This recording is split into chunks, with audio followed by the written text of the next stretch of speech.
मित्रांनो नमस्कार. काल आपलं असं ठरलं होतं की सिकंदर, अलेक्झांडर द ग्रेट या महायुद्धाच्या 2 इन्सिडेंट्स किंवा त्याच्या आयुष्यात घडलेले 2 प्रसंग याची चर्चा करायची.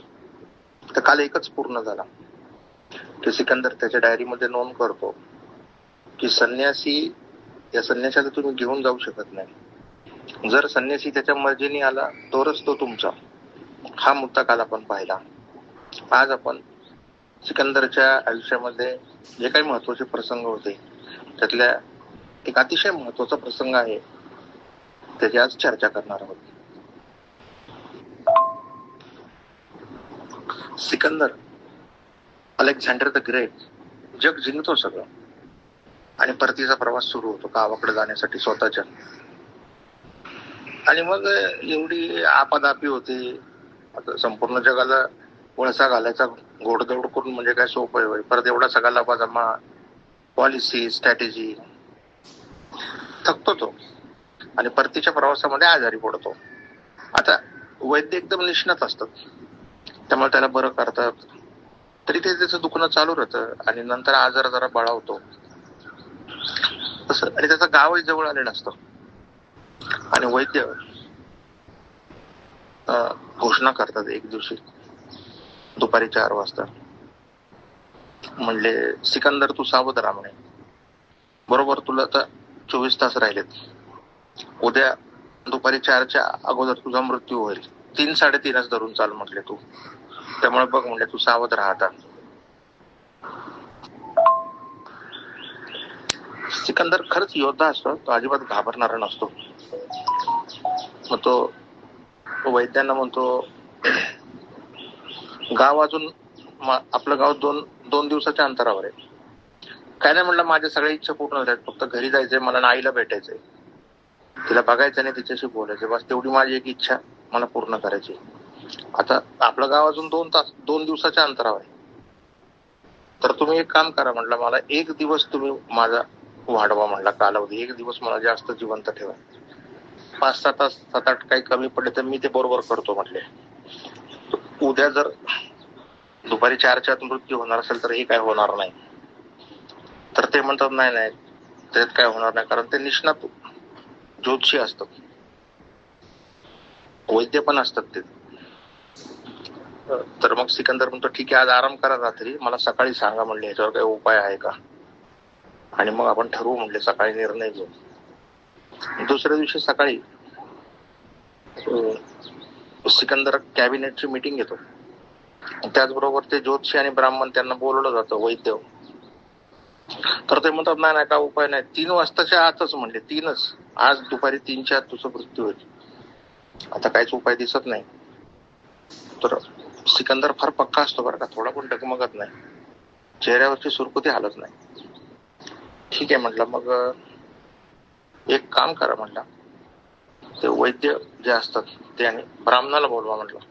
ते ब्राह्मणांना बोलवलं जातं की माझी ही प्रेतयात्रा तुम्ही काढाल तर तुम्ही काय करा, माझे दोन्ही हात प्रेतयात्रेच्या बाहेर ठेवा तिरडी बांधल्यानंतर.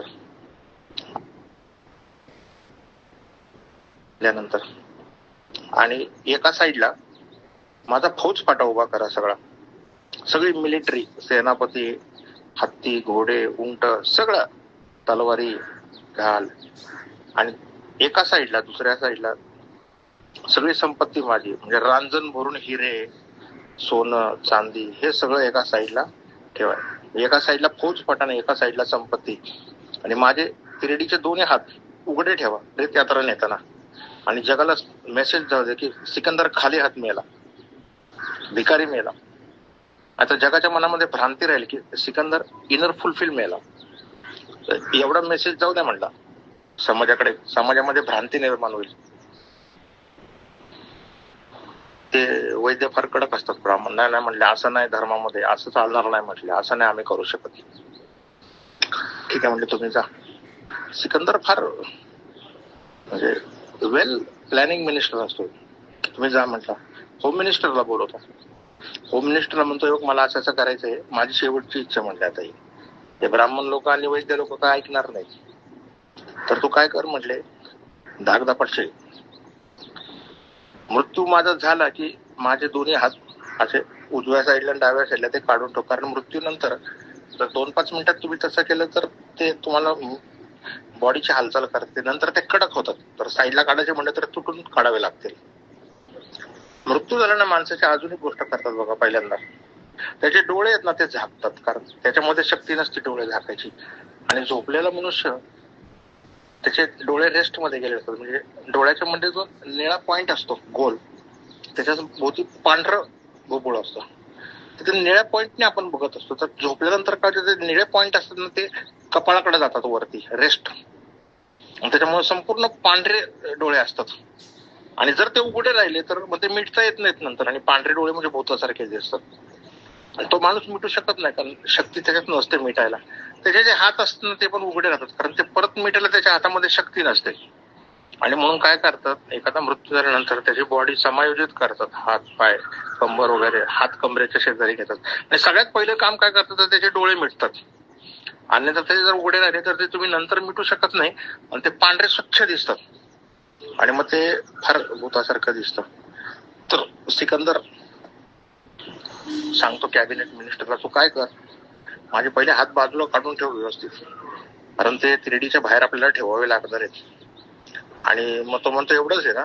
मग तो ब्राह्मण आणि वैद्यांना बोलवतो होम मिनिस्टर.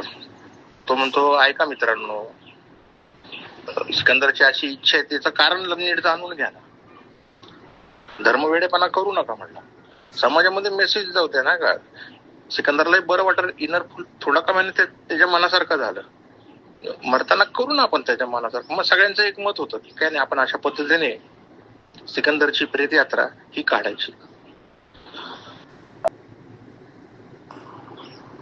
हा सगळा संवाद चालू असताना एक बुजुर्ग मित्र असतो सिकंदरचा.